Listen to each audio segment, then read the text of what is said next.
在你听你我是谁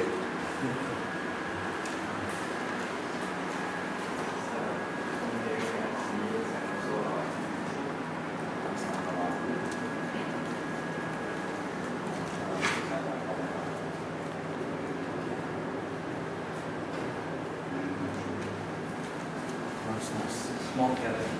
Nice picture.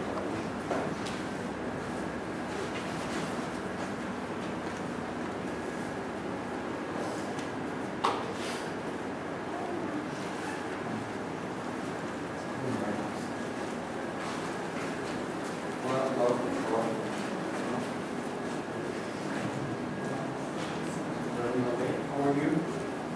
Nice to see you. Nice to see you.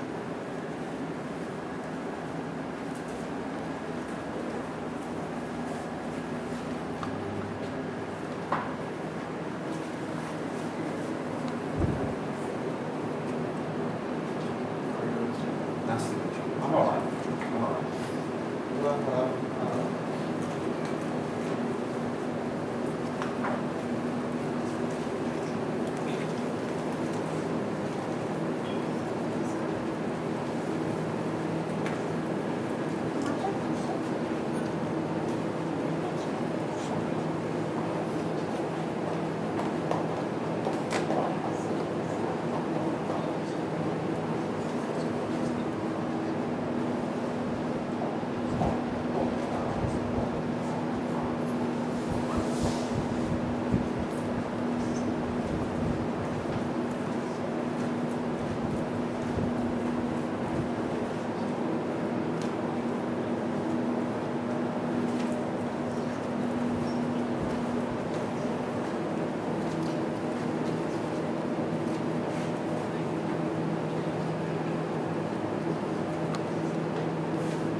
Okay, good.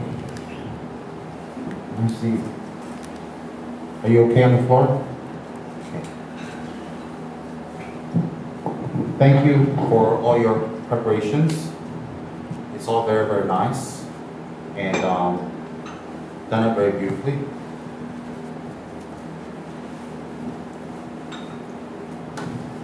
For those of you who don't know me, I'm known as Tsem Rinpoche, and I am from Ganden Shartse Monastery.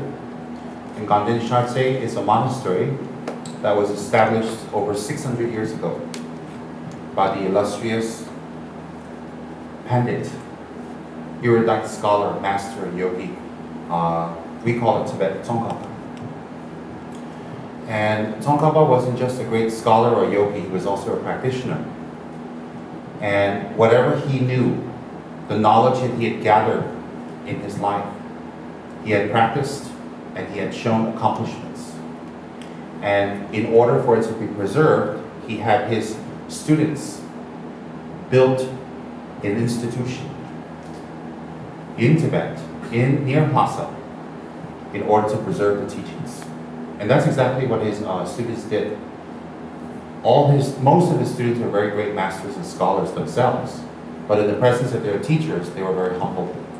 And some of the great masters and teachers, they actually did building, find sponsors, find locations, move bricks, mortar to build a monastery in order that the teachings can be enshrined.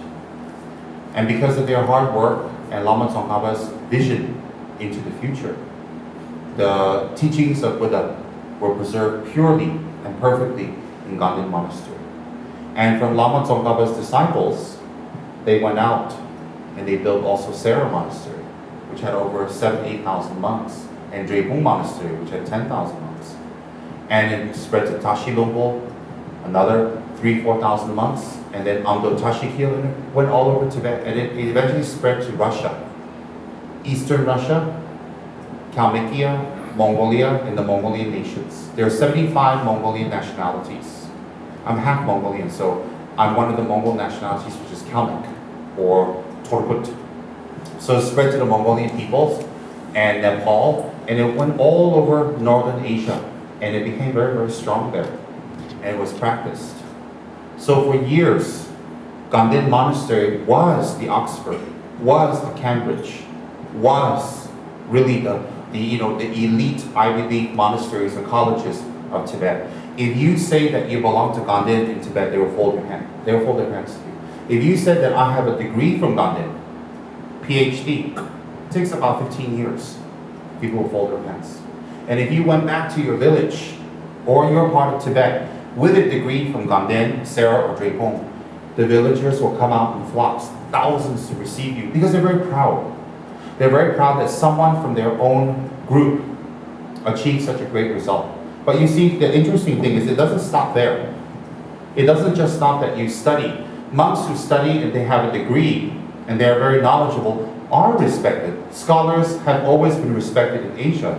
But the monks who went the next step, the teachings that they have received, and they internalized, and they transformed, and they changed, and their minds changed. From their minds changing, their behavior changed, their speech changed, their motivation changed, were highly sought after.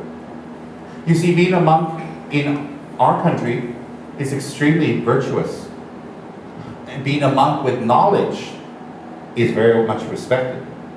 But being a monk that is a genuine monk, and study, and is knowledgeable, and on top of that, practiced and internalized the teachings, they were precious gems. They were very, very precious. Why? Because you're not in the presence of a teacher who just has great knowledge or degree. You're in the presence of a teacher who actually have internalized the teachings, have transformed the mind to some level, and become a person that lives the spirit of the teachings. When you live the spirit of the teachings, you're kind, you're tolerant, you're compassionate, you're forgiving. Your motivation is always out to help. You're always ready to be in assistance. And for you to give your life in order to be of service to others is not a very big effort. Why is it not an effort? Because you've opened your mind to something much bigger. Bigger than just yourself, myself, me, my needs, my wants. If we all think about just my wants and my needs, and we perpetually live in that state, we will slowly destroy our planet, the world, the people around us, our lives, our family, our spouses, our kids. So when we live in a manner that we only think about ourselves, and only ourselves, and at the cost of everybody around us, then it's quite destructive. Destructive not in a moralistic, ethical, or karmic, or God, heaven, damnation, hell kind of sense. Destructive in a really powerful psychological way to people around us. Why is that? No matter what religion you are, no matter what race you are, no matter what religion or what God or what deity, what altar, what you profess to believe in and what you have revelations about, in the end it all doesn't matter. It boils down to how we deal with each other. It boils down to how we interact with each other and what we do with each other, and the feeling that we leave the person when we separate, when we part. Goodbye, see you tomorrow, see you next week, see you next year, whatever. The feeling that we leave the person when we have interacted is what's very important. You see, in the end, I believe, and this is what we are taught in the monasteries, that no religion is the religion for everyone. No God, no teacher, no master, no big nun, big monk in a robe is the absolute right way. And the reason is because we come from different backgrounds, we have different needs. What we want out of religion is not so much to run around and tell people, your religion is wrong, my religion is right. Your way of praying is wrong, my way is right. Why is that? Because we just create another method to create this harmony, using religion, using God, using Buddha. And that's not the purpose of any religion or religions. Well, why do some religions do that? It's not the religion or the God, it is the people. It's power, it's insecurity, it's struggle, it's control, it's fear, it's economics. Very simple. And that's the kind of religion that we would like to get away from. So which religion is that? All and none. Why all? All because if we corrupt it in the wrong way, it becomes that. None, if we practice it correctly, then none. So some of us may find Judaism very suitable. That's wonderful. Christianity, or Hinduism, or Islam, or Jainism, Sufism, Sikhism. Fine. But in the end, whatever religion I and you are, we still have to eat. We still need a nice toilet. We still need to shower. We still need to marry, have kids, get together, have a house, have a shelter. We still need to be protected from the elements. We still need our occasional cafe latte. We all need this. And no matter what religion we are, when we get together, we need those things and love, respect, care, a genuine sense of friendship. Sometimes our friends are better than our family. Better, inverted commas. We need this genuine sense of care, friendship, that we can trust the person. We need this very much. When we don't have this, then we use religion, friends, drinking, alcohol, parties, clubs, women, men,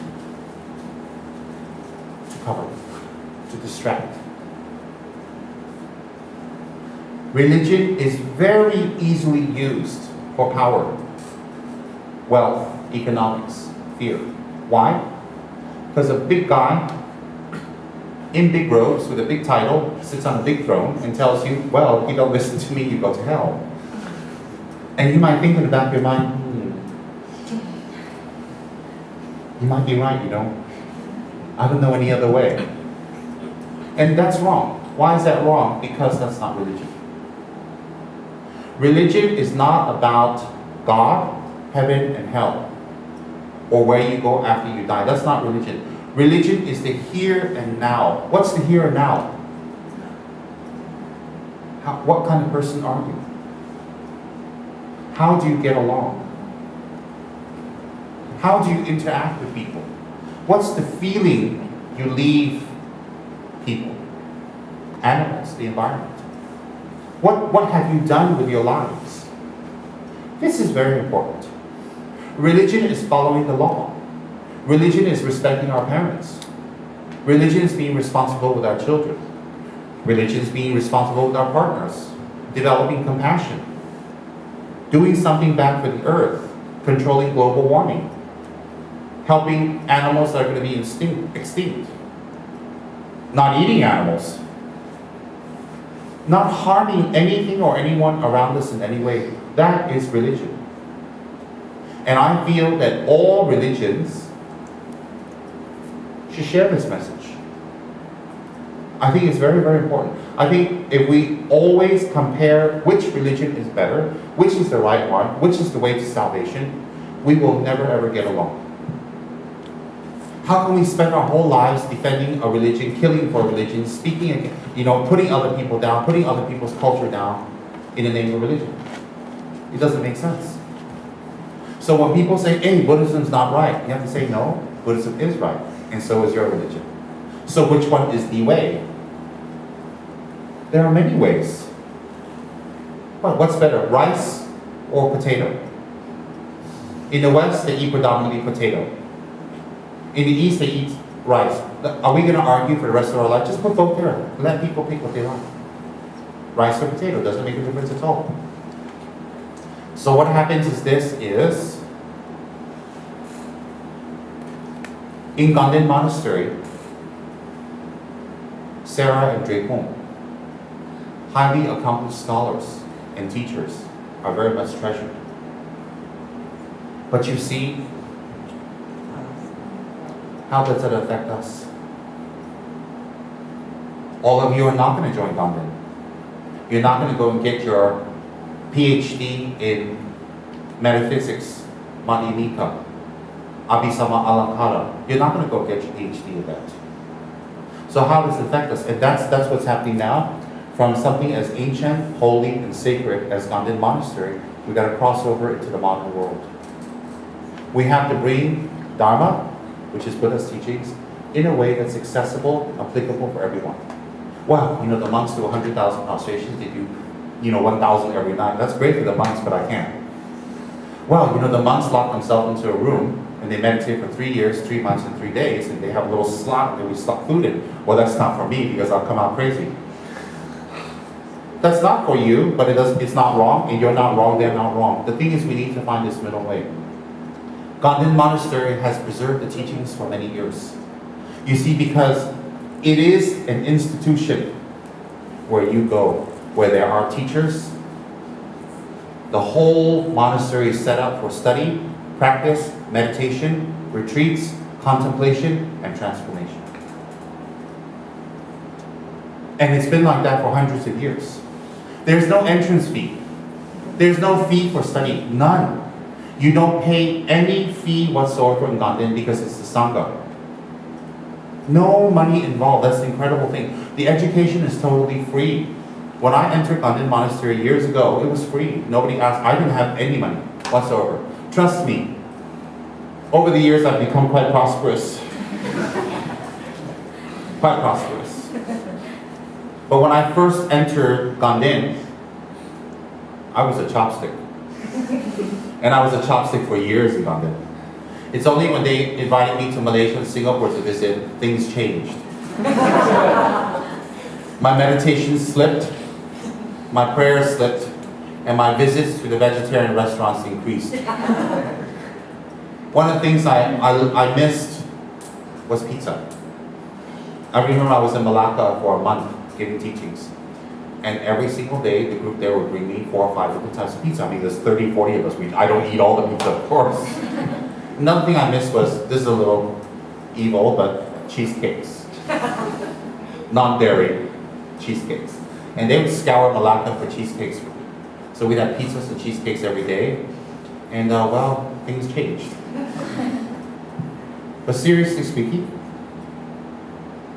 Ganden was and is necessary because it's a place where the teachers and the students can focus to study. I'll give you an example. You can have home study, you can have children at home and you can teach them. It works for some. But there's a lot of distraction for kids. There's the TV, there's the phone, there's the internet, and there's their friends, and they get very distracted at home. So when you put them in a school, it's more focused, where the system is there for them to study, learn, there's a timing, there's a syllabus, there's a curriculum. And then they follow through and most of them graduate. So it's more systematic when you have that kind of place. Similarly, in today's world, the monastery is very necessary. Why? You still need to produce teachers. You still need to produce educated teachers who know Dharma and hopefully the outside world so that they can reach out or you can reach in. Now, in the modern world now, like Buddhism, is the fastest growing religion in America, for good and for bad, whatever that means. I read that in Reader's Digest.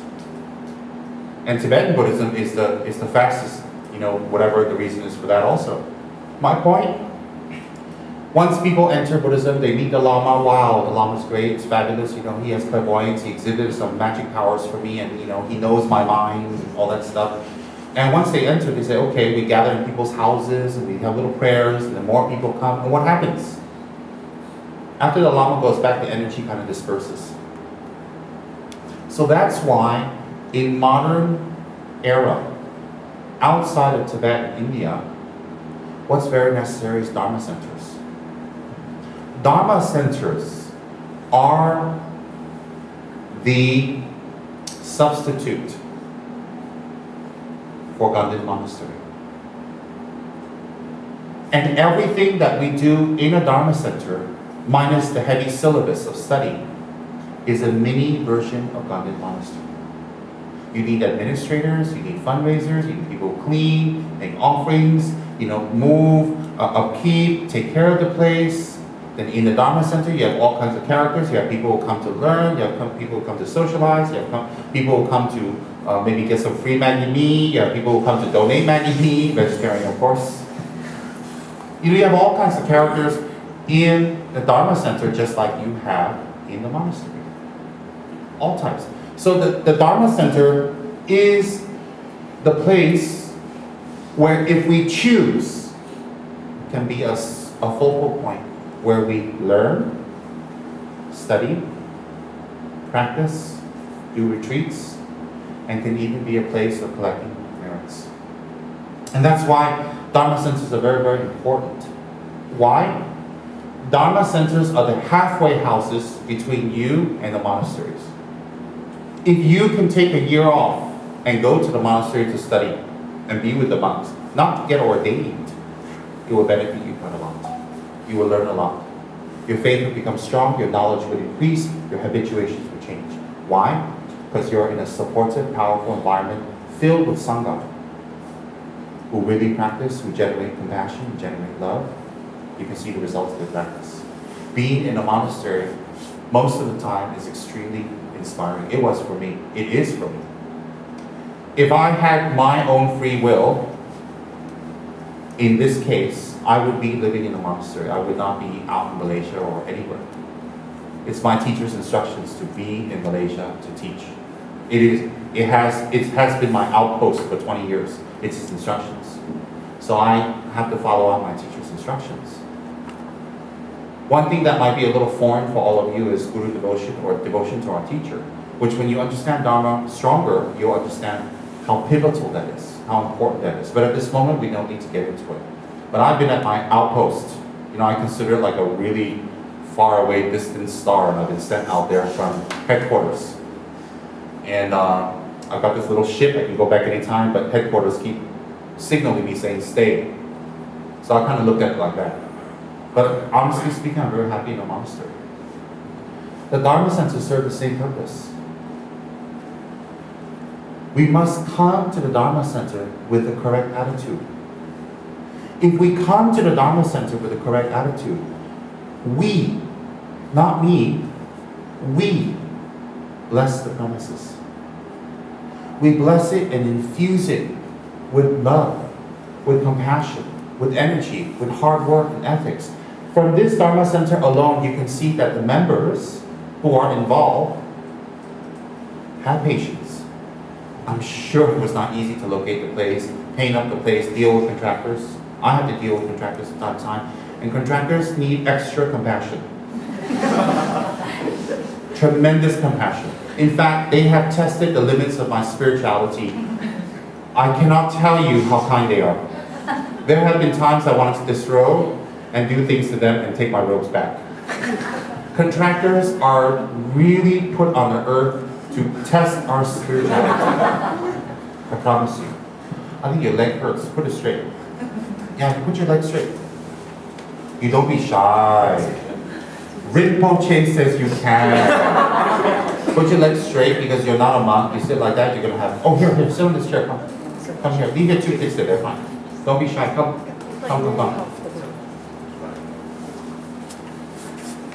Help people who are having big leg problems. They're not monks. Yeah, sit on the chair. You two monsters are fun. It's cute. Yes, sit on the chair, you'll be better. We can't listen to a talk of our knees. We don't feel our knees anymore. I know how you feel. When I first said Nick, trust me, 8 hours of teaching a day, I couldn't feel my knees or my legs. I can't feel it right now, in fact, but never mind. Now, you better? Good. Be comfortable, be comfortable. So, what was I saying just now? Oh, yes, huh? Yes. When you come to the Dharma Center, you must have the correct attitude. The attitude is not, oh, I'm going to go meet this great Tibetan Lama who's tall and gorgeous and beautiful, a little overweight, and he's going to solve my problems. He is the living God. And if he can't solve my problems, I look for a higher one. If that's possible, Buddha would have solved all our problems. Why do we need all these strange Tibetan Lamas, overweight ones some more? Why do we need all this? Oh, I'm going to go to this great center and this great Lama is going to solve all my problems. Oh, I'm going to go to the center, I'm going to pray to the statues, and instantly all my problems will be solved.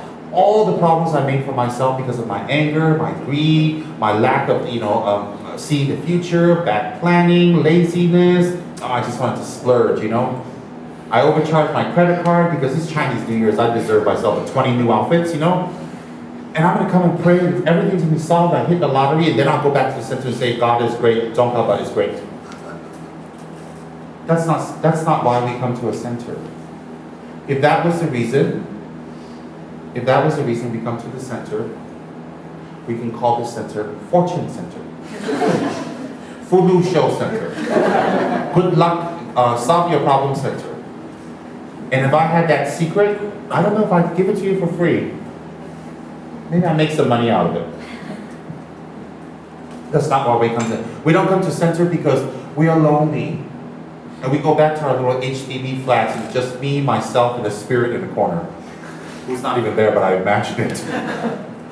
Or, I go back to my nagging wife, my nagging husband, my nagging mother. When are you going to get married? When are you going to get married? When are you going to get married? When are you going to get married? Can you imagine JJ, Chinese New Year's, when are you going to get married? He's got to endure this for years and years and years.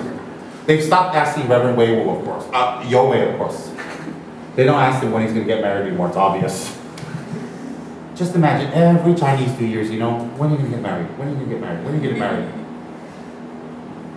And then your father got a good job, making 50,000 Sing dollars a month, yeah? It's the same thing. We don't come to the center for this. We come to the center for what? Something different. New knowledge. A different way of looking at things. A new perspective. Do prayers help? They do. Do meditation help? Oh yes, tremendously. Even in America, when I was back there in the 80s, even people who are not spiritual or religious or not interested in religion in any way, actually I didn't meet anybody who was really like, I'm into religion in Los Angeles that time, who do meditation, they get tremendous benefits because meditation is turning in, calming the mind down, watching the mind, making the mind focus. So it's very, very beneficial. It's developed by the Buddha, also the Hindus. It's very, very beneficial. On a physiological level, it's beneficial. On a pseudo level, on a psychological level, tremendous benefits. All right, so when you come to the Dharma Center, what do we need to do? We need to maintain the place. We need people who can teach. We need people who can learn. We need people who can learn and then teach. We need people who can internalize and practice and be a good example. We need people who can sponsor the place. We need people who can clean. We need people who can cook, who can maintain. And in the process of doing all this, you know what happens? Something very beautiful. We learn that everybody's different. They have their own ideas.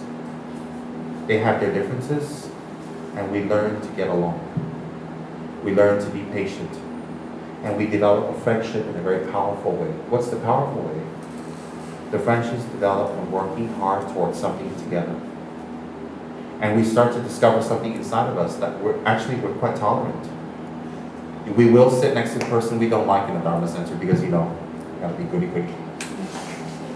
We will cooperate. We will take away time from our lovely, teeny little HDB flats to come and do something. Maybe one less jumbo seafood a week. We will do something. And that's why we come to a center. We learn to give, we learn generosity, we learn to support something. Support doesn't mean financial alone, also means psychological and time. Time is worth much more than money. Time you can't get back. Once it's gone, it's gone. You know, once you give that 1 minute, you'll never get it back. You give that $1, you can get it back eventually if you want, but not time. So time is the most precious commodity that any of us have. And if we can donate this to a center, it's very kind. And when we come to the center, how should we be? Of course, we're not saints. We don't walk in the door and everybody's fabulous and perfect and, you know, we're free of our faults. But when you enter the Dharma Center, you enter your spiritual journey. You enter your spiritual journey. And you may think, well, it's a teeny little Dharma Center and not much activities and not much people. But the magic word is yet. You see, who creates the crowd? Who creates the people? Who creates the knowledge? Yourself. Why is it yourself? Because if you have some transformation inside of you, then people around you will react to you differently. And they'll ask, what happened to you? And you say, well, is that good or bad? Like when I was coming up the lift, JJ introduced me to his sister, and I said, oh, you don't look like JJ. She says, is that good or bad? I said, I don't know if it's good or bad, but you look Japanese too. She goes, but they tell me I look Korean. I said, okay, whatever. Korean, Japanese. You don't look like JJ. Is that good or bad? I don't know, you guys tell me. Now, how do you make volunteers and members, and how do you make the center grow? Some people feel you need a great teacher. I disagree. I totally disagree. My teacher, one of my teachers, is His Eminence Tsem Rinpoche, who has passed away just 2 years back at 81 in meditation clear light for 3 days. He sat in meditation for 3 days in Ganden Monastery without moving. He already died. His body is cold, but he didn't decompose. And he is the ex-abbot of Ganden Monastery, chosen by His Holiness the 14th Dalai Lama. He was a very successful abbot, a great scholar. Most of the scholars you have out in the world today from Ganden are his students. He has a Dharma Center in Singapore and in Malaysia. And he visits every year. But when he visits, the Dharma Center has, on a regular basis, 20 or 30 people. On a big day, 70 people. And when he teaches, he commands hundreds. What am I saying? He's bad? No. The center is bad? No. Singapore, Malaysia is bad? No. That's not what I'm saying. What I'm saying is it doesn't take just a great teacher to make the center so fabulous. There are centers that are huge and big and very, very well attended to, that the teachers come once every 5, 6, 7 years. What makes the center grow is the members themselves internally grow.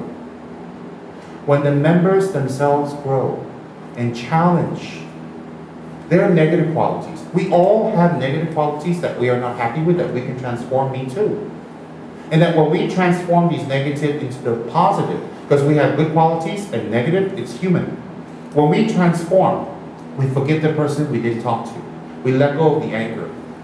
Maybe we spend a little more time with our mothers, with our fathers. Maybe we show a better example to our children, no offense intended. Maybe when we go vegetarian, maybe when we go take up a charity or work for some animal rights. You know, when we do something that focuses out, and then we tell people, this is where I learned it from, this is where I go, this is what has helped me to find me, then people will be very interested. People will be very interested. There's one slight trouble with Buddhism. And the thing is, Buddhism is totally opposite of samsara. Buddhism doesn't encourage you to marry. It doesn't encourage you to eat meat. It doesn't encourage you to go to discos. It doesn't encourage you to it doesn't encourage you to have long, beautiful, silky, great sunsilk hair. It doesn't encourage you to wear low-cut shirts, men and women. It doesn't encourage you to have great, bodies. It doesn't encourage. It's totally opposite. And in fact, in Buddhism, you don't see Buddhist weddings because it doesn't even encourage people to get together and have bubbly. I'll let you guess what that is. All that is a no-no in Buddhism. Because Buddha says that arises from attachment and desire. And when we engage in those actions, it increases it. Well, we can talk until the cows come home that, we're not supposed to have bubbly, we're not supposed to get married, we're not supposed to have long hair, we're not supposed to have attachment, no nice clothes, we all go to the Dharma Center looking like we came out of the garbage can. We can talk until the sun goes up and down again. But in other religions, they encourage that. Get married, it's holy and sanctifying. And after you get married, you can kiss in front of the pastor. But in Buddhism, how can you kiss in front of the lama, the monk, and all? Even in Chinese society, we don't kiss in public, isn't it? You don't run around, maybe younger people now, I don't know, but even in Oriental, Asian, Chinese society, you don't kiss. Great tongue, thank you. You don't do that in public because it's considered not polite. If I had a relationship, I would be kissing the person in front of my mother and father. I'm from America, but I feel a little uncomfortable. So my point is, but in other religions, and it's not good or bad, it's just the way it is. I'm not judging, I'm not comparing, I don't have a point that's good or bad. In other religions, it's wonderful to get married. When you get married, it's blessed by the Almighty, the God, or whatever. And then they have special weddings and special ceremonies, And then when you have your first child, wow, in baptism and all these ceremonies. It encourages desire, it encourages eating. And then when you kill the animals and eat them, well, it was put there for you. So if they're suffering, they're dying, you chop them up, there's blood. It's meant for you. It was put here. The fowl in the sky, the animals on the land, and the fishes in the sea are all for you. It's kind of easy to live your life, isn't it? You can eat anything that moves. No, I'm not talking about Chinese people, relax. You can eat anything that moves, even each other. There are places that people eat each other, like, grandmother tastes good. Why waste it? Why bury her? She's delicious. We love you, grandmother, now we're one. I heard that at wars, they do that. I'm not judging, I'm just telling you it happens. Okay, so everything that moves, my wife looks real delicious. Now, everything that moves you can eat. You're supposed to get married, you're supposed to have a lot of kids, you're supposed to have bubbly. And everything in life that fulfills human urges is encouraged. So of course it's very easy to adopt to that type of faith. Because you like someone standing behind a big pulpit to tell you that is the right way. That's what God wants. And then you know what? You don't need to think any deeper because you know why? Because someone took your guilt away. They told you it's okay, what? But I want to keep telling you that big men behind big hats, big women behind big robes, do not have the authority to change what is the truth and untruth in the world. Now, I want to keep stressing that. So why am I sitting on the throne? Because there's no more chairs left. And you can see me better. Not that. Okay, never mind. I like making fat jokes about myself. Do you know why? Then you can't not feel better. Beat you to it. Now, and you thought I'd be all holy schmoly here today. I'm just like the same behind the scenes. See? Joshua came to help me in the hotel I'm staying in. I'm staying in a little dingy hotel in Geylang. Don't even ask. Very small, very teeny little room. The toilet doesn't work. We have to bring buckets of water, and we pay by the hour. Anyways, and Joshua first came to help us in the hotel, and he was like, after the third day, we were singing, we were karaokeing together with no karaoke. That's right. He even said he's going to leave now without my permission. No, he's fine. He's a wonderful person. Joshua's a wonderful person, really. Now, so if we come to the Dharma Center, what do we want? We want to learn Dharma. The Wheel of Sharp Weapons tells you about you. The three principal paths. Lamrim is essential. I've been reading Lamrim over just 21 meditations. Excuse me, we can do Lamrim. Until your mind transforms, Lamrim is essential. Don't tell me you want to join the Olympics when you can barely walk. Or you don't go to the gym, or you don't work out. Don't say, oh, I'm going to go to the Olympics. So a Dharma center is some place to learn. And who do you learn from? Each other. When you take the time to learn from each other, you are investing in yourself. When you take the time to come to the Dharma center to learn, you are investing in yourself and your family and your children. Let me tell you why. Go back in time. Visualize yourself as 5, 6, 7, 8 years old. You can remember. You can remember what your parents said, what your neighbors said, what your teachers said. You can remember the good teachers, the teachers that you didn't like too much. You remember how you like to be treated, and how when you grew up you had an idealistic view of the world, how when certain people acted this way or that way, you were shocked, you were happy, you were unhappy, you were neutral.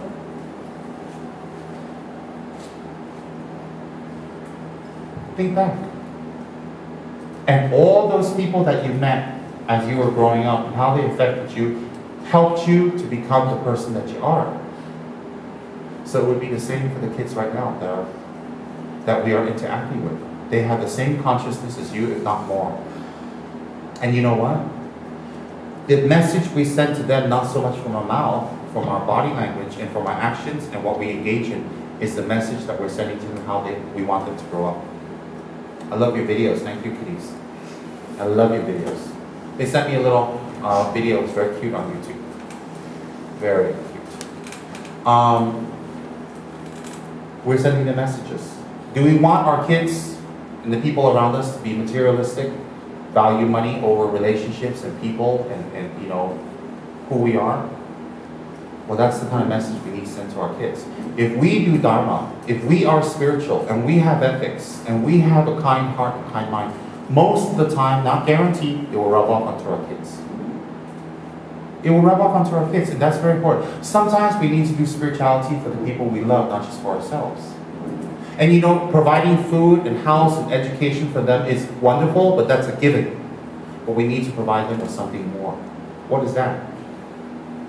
To be wonderful, compassionate, contributory human beings when they grow up. And that's very, very important. So therefore, when we come to the Dharma Center, whether we are the ones that clean up, or the ones that sponsor, or the ones that make the offerings, or the ones that do the secretarial work, we're all equal. Because everybody needs the fingers to be one hand. It's very, very important. And when we come to the Dharma Center, maybe we had a horrible day, maybe we had a horrible evening, maybe we had a horrible week or whatever. But when we come to the Dharma Center, it's training. We train ourselves to be kind, to be nice, to tolerate, to work together. Maybe outside of Dharma Center, we're walking around living monsters, selfish into ourselves, don't care, stingy, miserly, mean, we don't just give me the meat. Maybe we're like that outside. But when we come to the Dharma Center, we should try to be a little different. Are we being hypocritical? No, it's called training. Look, I'll give you an example. When you join the army, do you think you can be who you are? When your superior asks you something, you kind of like, yeah, okay, yellow. You go, what? Oh, yes sir, yes sir, yes sir. Or ma'am, yes ma'am, right? And they train you to talk like that. You don't sit there and go, yellow, I don't know, maybe. You know, bored, eat, and then, or you take 5 minutes to think about, maybe wrong. I don't think you can do that in the army. You think in the army you can wake up at 2 p.m. and, you know, because you were doing nothing the whole night? Of course, I wake up at 6 a.m. to meditate. But anyways, you think you wake up at 2 p.m. every day and just, you know, wake up and, you know, where's my my coffee, where's my tea? No, you get up at 4 a.m. and you get out there and jog. Do you think someone like me would last in the army more than 1 week? They had me jogging, doing push-ups the whole day. I said, but I'm a Rinpoche. Well, Rinpo, whatever. Push-ups. So the army makes you go against all your habits that make your health bad, make your attitude sloth, make you lazy, or, you know, whatever they're trying to train you to be. We allow that training, don't we? Well, you can say, well, in Singapore, no choice. Okay, whatever. Anyways, we allow that training. So when you go to the army, you train yourself to speak up, to be firm, to stand up straight, be on time, be neat, clean, your shoes are shiny. No little wimpy answers, yellow, firm. That's what you go to, they train you up to be. You come out of the army, hut 2, 3, 4, hut 2, 3, 4, down orchard. Well, what is that for? To train ourselves up to a time-tested kind of discipline of our body and our mind. So why is it different in the Dharma Center when we act that way? To train ourselves to be more compassionate, giving, sharing, helpful. One of my first jobs in America, horrible, when I was 16, was McDonald's. They sent me for 3 days of training to learn their history, their products, who founded it. I forgot everything. I wasn't paying attention. You know how they make burgers, how they came out with the recipe, who is the chefs, how fabulous they are, how many billions of burgers they have sold, on and on. 3 days of training. I went for McDonald's. I had to take 3 buses to get there. And then when they put me in the McDonald's outlet, Monterey Park, I was making hash browns. Yeah, after all that training. They promoted me to making Big Macs. And then what's that one, the double one? Quarter pounder. Huh? Quarter pounder. Oh, how come you guys know? That was a trick. Lee Kim was like, quarter pounder.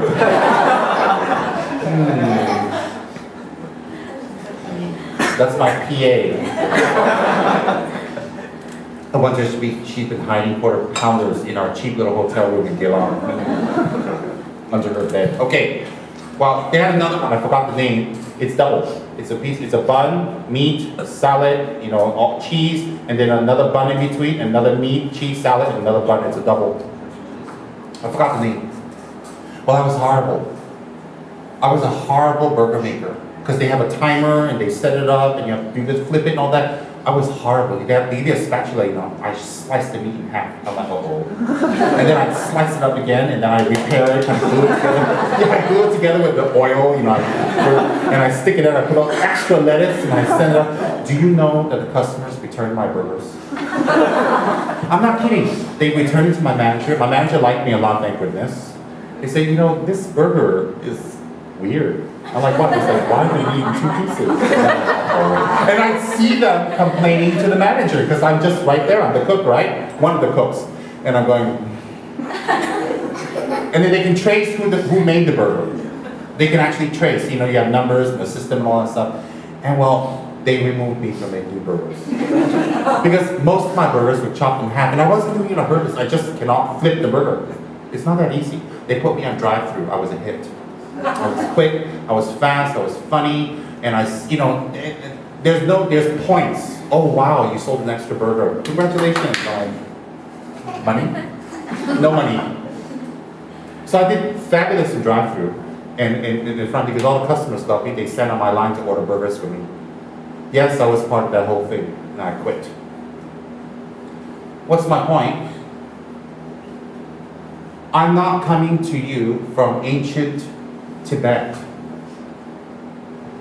I worked and schlepped just like all of you. Schlepp is a Jewish slang word in America, which means you really did everything you can to make it to survive. Schlepp, it's a verb. It's a slang verb. I really schlepped my way through Los Angeles.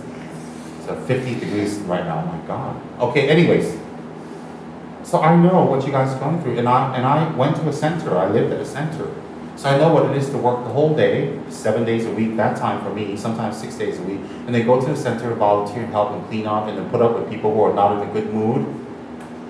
I know how it's like. But you know what? If I turned the time back, I would do it again. Why would I do it again? Dharma did help me. It really did help me. I come from a very harsh background. Harsh upbringing.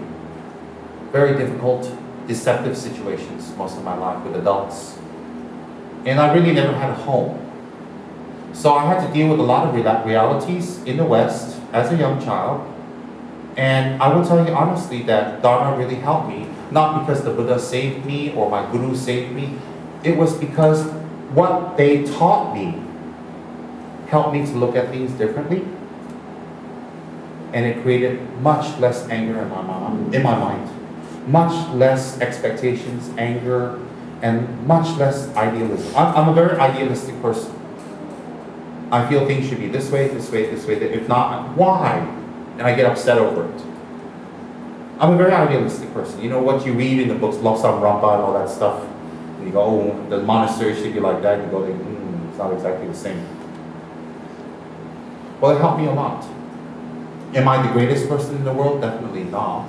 But I'm certainly not the worst. And I like most of me how I've progressed over the last 20, 30 years that I've been practicing Dharma. I like what I've progressed to be. And when I look back to myself for the last 20 years, I will tell you honestly, all honesty, because I have nothing to gain from lying to you. I attribute it mostly to my Dharma learning. So did I escape my harsh world to Dharma? Absolutely not. My world was harsh because I wanted to do Dharma. It wasn't, I was escaping. So when I look back, I know that Dharma really helped me. And I know out there, many people will be helped by Dharma just like me. Does it mean you need help? It doesn't mean you need help in a derogatory or negative way. It just means that we all need to see things in different ways sometimes, and it helps. So when we have a Dharma center and we contribute our energy and time and everything in the Dharma center, we create a haven for our mind to go and relax and do something. Sometimes Dharma centers have more work, longer hours than secular life. But you have to understand, you're contributing to something that's beneficial. When I started giving Dharma talks in Malaysia, well actually most of the time I had quite big crowds, but there were times where there were small crowds like this, and I persevered, and now it's become very big. Big and small is not the difference. The difference is that it's very satisfying that we can reach out to more people, that's all.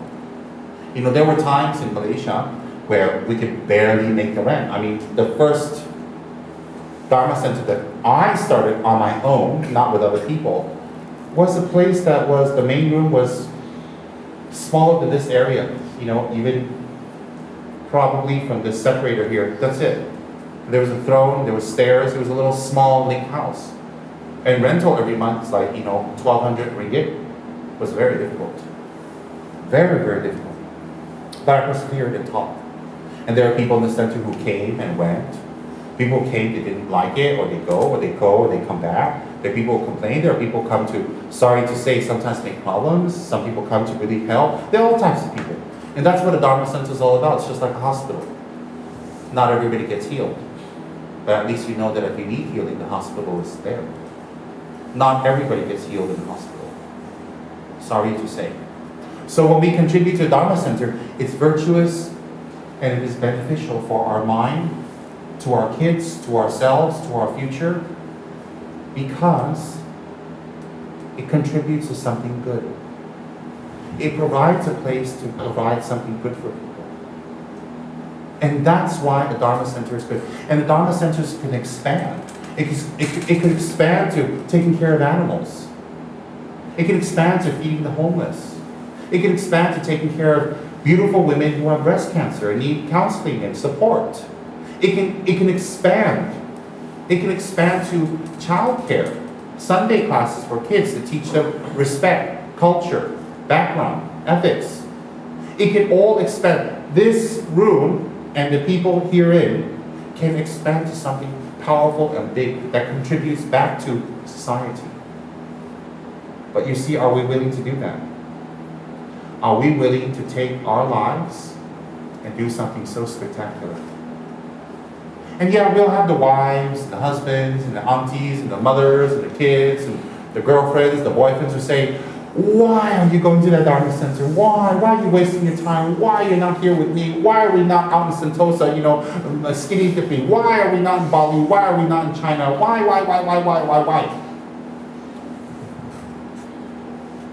Because this is what I need. And no one can judge what I need.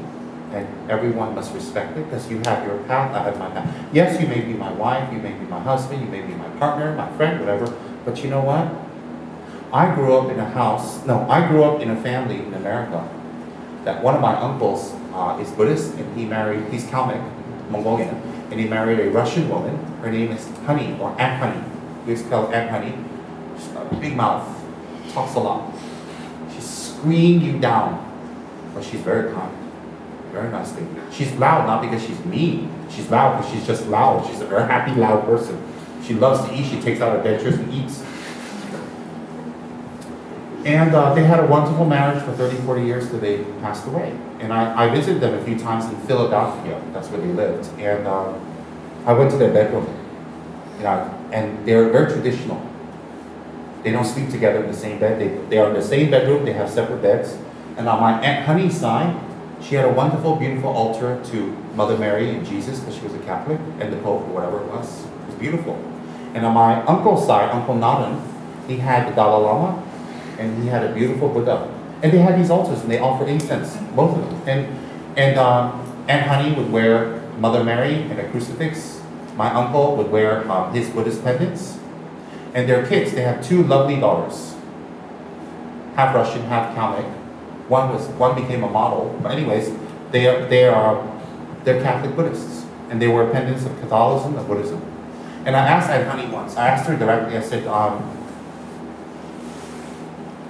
"What's happening here? Are you okay with all this?" And she's like, "Yeah, why not?" She's, "My husband is Buddhist, and because I love him so much, I respect his religion." And I'm like, "Wow." I mean, this is what I grew up with. So when you have a beautiful, lovely lady like that, this Russian woman, telling me this is how she thinks, it makes a strong impression on a young boy. The boy grows up saying the world is wonderful. That's how religion should be. She says, when the Dalai Lama comes to New York or Philadelphia, I go with my husband to get a blessing from him. I said, "But you're Catholic." She says, "A blessing's a blessing. Holy is holy. I don't care who gives it. I need the blessing. Just give me the blessing." That's what Aunt Honey used to say. A blessing is a blessing. And then she'd eat something. She's a very slim lady, but she likes to eat. Lovely. And she says, when the Pope comes, I go for a blessing. And if my husband wants to come, I go. He comes. If he's not well, it's okay. I said, "How is that possible? Isn't there a conflict?" She goes, "What conflict can there be? I'm Catholic. He's Buddhist. We love each other. We're husband and wife. We have a family. We have kids. What can be wrong? What's wrong with my husband's church?" Because in America, they don't call the Buddhist temples, they call them Buddhist churches. What's wrong with my husband's church? When they got married, she got married in my uncle's Buddhist church. When she got married. And she's fine with it. Because her attitude is this: God is all encompassing. He's love, He's purity, He's compassion, and He accepts everyone. And if you're a good person, you'll go to heaven. That's what she believes. And I grew up with this, and I listened to her Catholic preaching my whole life. She never tried to convert or tell you you're bad or your religion's bad. Never. Never, not one time. And when one of our relatives died, we would be in front of the altar praying. She would sit with us and pray. Her way. I mean, is that okay with you? And she goes, "Why not? Isn't my prayer worth something?" I'm like, "Sure, come." And I grew up with this, and that's what I like. I find her to be one of the best Catholics I've ever met in my life. You know why? She doesn't judge or put your religion down. She accepts. This is my husband, that's his religion, and that's the way it should be. And I respect his culture and religion. She says his culture has been Buddhist for 1,000 years. How can I come along and tell him his culture and his background is wrong? She says that, and I'm like, I didn't think much. I was a kid. I just absorbed it. And when I grew up, I kind of thought that was fabulous. My uncle didn't talk much. She did all the talking. He's a nice man, and they loved each other a lot. They had a wonderful marriage. I mean, really, it was really a nice couple. And anyways, she likes to play bingo with the ladies. My uncle likes to play cards with the men. And that's how I grew up. And that's what was given to me. When I grew up in New Jersey, in California, because I grew up part of the time in New Jersey, part of California, I never saw any religious conflict. All my friends are Christian. They don't even know what Christianity is. They just, I'm Christian, whatever, I don't know. We never had religious conflicts. There were racial conflicts, but no religious conflicts. I had black friends, Jewish friends. Never. There was never anyone who came up and told me Buddhism is bad. Never. And I like that very much in the U.S. And I believe that's the way it should be. Because you know why? It creates harmony. Now, when we come to the Dharma Center, we established all this. This is what we want to create. We want to create an oasis where we can get together and learn and transform. And you know what? Every one of us has to contribute and be happy about it, and not be asked to, but to ask, what can I do? And to be consistent, because the Dharma Center is our training ground. Do not be afraid of the work, because we've done a lot more work for other things that have no meaning in the end. We've done a lot of things in our lives that in the end it doesn't have much meaning at all. Why does Dharma have meaning? Dharma has meaning is because it gives us the method eventually to look at things in a different way that creates peace. That can't be bought or made. It can only be learned and transformed. So, a year and a half or whatever it was ago, JJ is one of my students. He's been a student for a while. He came to me when he was quite young. He's a very interesting fellow. Yes, very interesting. Let's talk about JJ. Let's lay it on the table openly. Yeah, JJ's Joshua's like, Cody's like. And we were like, yeah, let's talk about JJ. No, honestly speaking,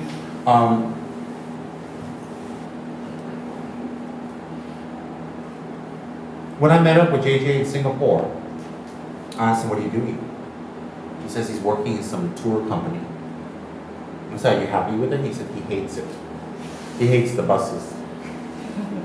I don't know, he has a huge hang up with the buses that break down constantly. Drive around Orchard, you know, and the boss is telling him, the bus is the best. It's like, oh bro, you know, JJ has a wonderful way of rolling his eyes. I don't know if you've seen it. And so he says he's not happy doing that. And I said, you know what, JJ? You're very happy doing Dharma. You're very happy sharing Dharma. You're very happy doing community work. He likes that a lot. I said, why don't you start a Dharma Center? We're at the other one. I think that was Cody's office, is it? Yeah, we were at the other place in Chinatown. Cody's office and I visited. It was hot, no aircon, small, dingy, ghosts running around. That's what they told me. And we kind of just sat there and talked. Yeah, there was some ghosts in the corner, huh? I don't know, my imagination or whatever. But I said, why don't you start a Dharma Center? I said, let's not start another Dharma Center that has a lot of big statues, fish drums, and just Namo Da, Namo Dongpa, Namo Pe, Namo. Oh no, not another one. And we all walk, all wonderful and pure. We eat non-MSG foods. You know, we're holy and our feet never touch the ground. No, let's have a real Dharma Center. Let's have a Dharma Center for the old people, for the young people, for the in-between people, for everyone. I said, what kind of Dharma Center and I even came out with a name, didn't I? I forgot the name. MBF. Something that's modern and new and spiritual. And I said the most important tenet of this Dharma Center must be it never criticizes other religions and other sects of Buddhism. Never. Because the minute we do that, we create conflict, we have anger, and then what are we meditating on? I hate Christianity. Islam is the worst religion in the world. Death to the Jews. Those Taoists, all they do is play symbols. Buddhism is the best. Tibetan Buddhism is the best. Genlupa Buddhism is the best. After we finish, no, it doesn't work that way. I said the first tenet of our Dharma Center here must be respect for all other religions. Even if some of the people in that religion who claim to be practitioners don't respect other religions, it doesn't matter. It doesn't matter what other people think and do. We know what's right. What's right is this: respect of everyone, every human, every religion, because we want peace. You're not going to get Muslim people to be happy if you tell them you're wrong, you're wrong, you're wrong, you're wrong, you're wrong. That's not going to happen. They're not going to convert. You're not going to convert. So better to understand each other better and find similarities and a commonality and a bridge. That's better for all religions. And when we live in a small country like Singapore, where we have wonderful harmony and peace here, we need to increase that. We need to give that back to the Singaporean society. What's that? Peace. Not people running around being judgmental. This is wrong, that's wrong, this is wrong. The churches don't get along, the temples don't get along. That's not right. You know why that's not right? They're supposed to create peace. And that's MBF. And I said, JJ, you know, you're young. And I don't know how you can do it, but you can do it. You can get it together. And here we are. So,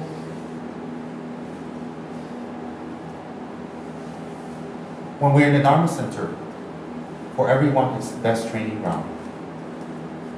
Don't be discouraged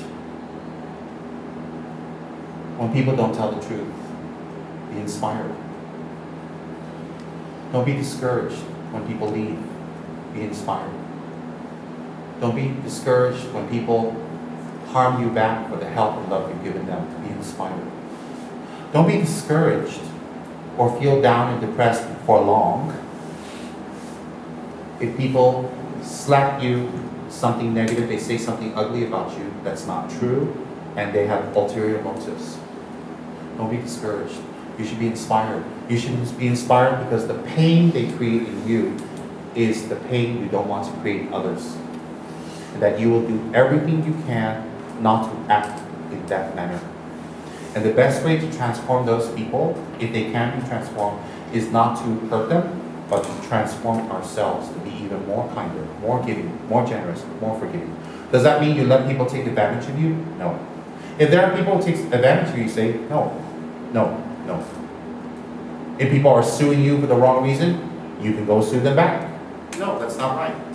Being compassionate doesn't mean you be a pushover and let people take advantage of you, and you just sit there with compassion, compassion, compassion, compassion. And everybody's suing you, you're out on the street, they're stabbing, they're spitting on you, compassion, compassion. No, no, that's not compassion, that's stupidity. Pure and simple, stupidity. If they're doing something that's not according with the law, you go by the law to say, no, that's not. Compassionately stop them, because if they keep doing it, they're going to harm themselves and others. It's not right. Follow the law. It's important. Now, don't be discouraged in Dharma Center when sometimes the money doesn't come, the donation doesn't come. Trust me on that one. Don't be discouraged. If you continue, it will grow and become beneficial. It will grow and become beneficial. In Malaysia, we've acquired 35 acres of land. That's 1 hour from Kuala Lumpur. And I'm creating an oasis there. It's called Kichar Forest Retreat.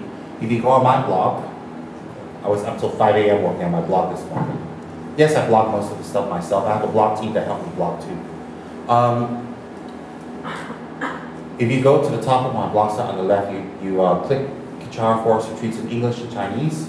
You can see what's going on. But in short, I'm creating a place there where we will have traditional healing, meditation walks, prayers.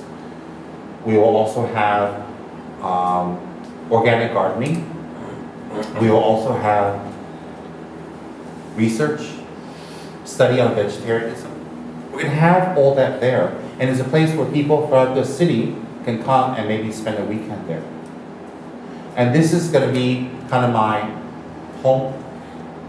I can't believe I said that. Okay, it's going to be my home and place where I settle to stay. Because my teachers keep insisting I have to stay in Malaysia. It's been 20 years, so I don't know. I don't need clairvoyance to see I'm going to be there till the end. But anyways. And so, I would like to invite all of you to come and visit in the future and see what we're doing there. And even help and contribute. Spend a day or two there helping, getting the place together, getting out in the sun. Some of you guys look like you need vitamin D. Some fresh air. And then create a powerful, wonderful place. And this place can be very strongly connected. It'll be good like that. Why in Malaysia? Well, let's be very simple and very straightforward. There's land there. The end. Okay, no offense, we don't have to reclaim. There's land there. Here, land, like I don't know, one teeny little feet is like $3 billion, I don't know what it is. There's land there. There's a chance to explore, and it's not so far from Singapore.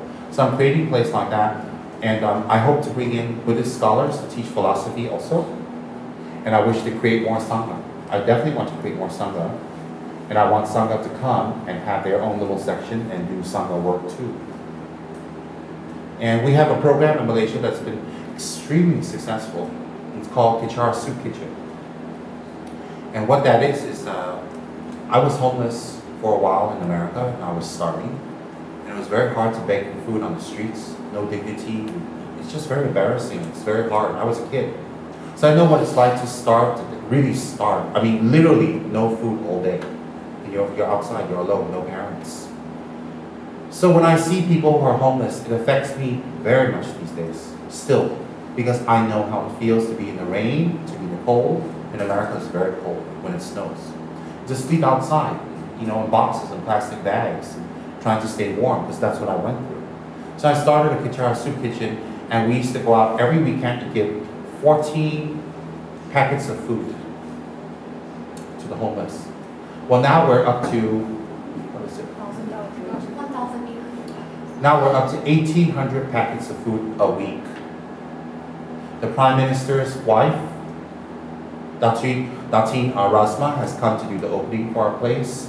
We have ministers come, Maybank, Ambank, they all sponsor our programs. People from the Hilton, people from the Sheraton send their chefs there. And a lot of companies, what is that called when they send their companies over? CSR. Oh, a lot of CSR programs from different big companies. Our renovation was sponsored all by Ambank. All. The ministry, one of the ministries for women and home affairs donated 40,000 to our cause. So we have the support of the Malaysian government. We're giving 1,800 packets of food. We have our own buildings under loan, but we'll take care of that eventually. And a lot of companies, I mean really big companies, come all the time to get food on weekends. Friday, Saturday, and Sunday we give food. We go out, and we have now vans where we go and bring food to people who can't walk or can't move. And also we have vans where we give medical services, light medical services. And that's been growing tremendously. And we've been getting, we're in the papers all the time about that in Malaysia. What am I trying to say? Buddhism needs to do that. Buddhism needs to reach out and not just teach and pray and teach and pray. We need to get out to the communities and reach people who are battered, hurt, hungry. We can't help everyone, but start somewhere. You want your Dharma Center, do we want our Dharma Center to be successful and bring the message to people? The message is not in the room just meditating and praying it and eating. The message must be we get out there and we do something for society and people say, hey, what you're learning, you're putting into action. And now, Kichara has become the largest and the biggest Tibetan Buddhist organization in all of Malaysia. I am told. I didn't go around measure. I'm told this all the time. And so, my point, compassion, giving back, does touch people. So if we come to the center and we just talk, we just pray, and we don't want to contribute, we don't want to give anything more, and we just go home, it will never grow. It will never increase. We won't grow. How we grow is how the center will grow. If the center grows, we grow. If we grow, the center grows. Why? It's in conjunction. How you grow is when you do more. Yeah, when you work very hard in the center, you go home, you're tired. I know. But you know what? You were tired for someone else, not for yourself. Remember when you were in your 20s? I know it's a little busy for some of you. When you were in 20s, you went out, you went clubbing and had fun and ran around the streets and wore high heels and nice little outfits, and you smelled good, and your hair was gelled up. Remember that? And then, you come home 5, 6 a.m. in the morning after you go to Lau Pa Sak to have your late supper, and then you go home and you're tired. But you see, that was you were tired for yourself. Just for you, me. When you work in a center, you're tired for others. You create something for others. You create something wonderful for others. And that is an exhaustion that is beautiful. And when you are tired and you're happy about it, that makes you even more beautiful. Do you know why? Mother Teresa, I read her Bible. She's one of my heroes. I used to donate to her organization quite before when in India. she was exhausted. She'd be tired and flat on her back at the end of the day, but she was tired for others. And when she goes to sleep, you shed tears because this woman goes to sleep for others. She rests her body so she can get up to serve others. Is that a wonderful way to be tired? We're tired for jobs, shopping, fun, eating, going out, parties, Sentosa, visiting Thailand, and we're tired. Me. We're tired because I'm fat and I have to carry myself and love myself the back. Oh, I get all tired. Oh. But you see, people who are spiritual, truly spiritual, they're tired for others. For the sake of others, they're tired. And that's what you should do in the Dharma Center. You should be tired for others. No one can tell you what religion you should be. And you have no right to tell other people what religion they should be. No one has the right to criticize any religion, number one. Number two, if you want to be religious, in this case, Buddhism, in this case, the real way to express Buddhism is to be tired for others. When you are tired for others, you know your mind is transforming. Do you know why? Because your mind is able to do things for others. Isn't that beautiful? And then, when you're able to do things for others, that ability is what makes you a wonderful person. That you leave a wonderful impression back for other people. And when you come to the Dharma Center and you experience tremendous problems and difficulties, as I have, and there was hundreds of times I thought about giving up and saying, I'm going back to the monastery. I'm going back to America, my favorite one. Oh, God. Okay, anyways, the 100 times that I wanted to give up, wow. I never said I was a Buddha. At the same time, there are hundreds of times I said, no, I want to continue. Maybe even more. Why? I don't know, when someone receives your benefit, they write you a letter, they write you a card, they tell you that you changed their lives. I can't find that anywhere else. I can't find that any place or anywhere else.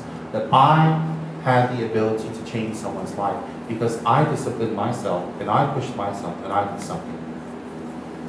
That's very satisfying.